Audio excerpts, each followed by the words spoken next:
Sa iba pa mga balita mga kabrigada, nakatakda namang umapila ang Duterte Youth Party List matapos ibasura ng Commission on Elections ang kanilang registration. Paalalang binasura ng COMELEC ang petisyon nila laban sa unang desisyon sa division level na nagsasabing hindi raw dumaan sa tamang proseso ang Duterte Youth Party List.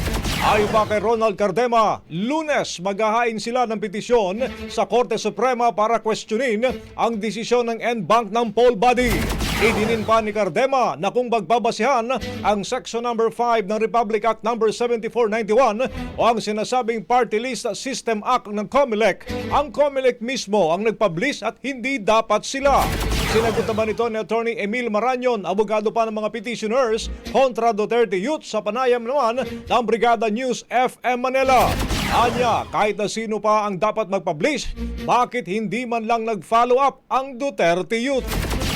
Well, whether kung sino ang dapat mag-publish, whether COMELEC yan or Duterte Youth mismo, but the fact po na hindi na-publish, yun po yung aming kinakatigan dito. So ang punto namin is, number one, yung requirement ng publication ay parehong nasa saligang batas at nasa RA 7941 or the Party List System Law.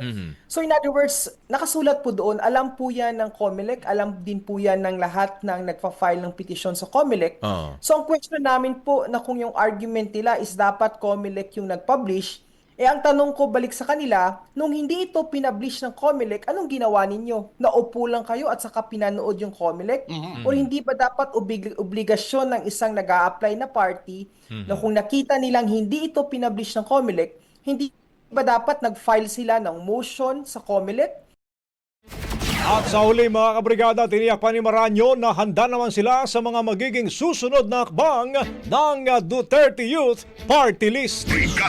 Ang bahaging ito ay hatid sa atin ng Fast Relax. Tanggal ang sakit, ora mismo.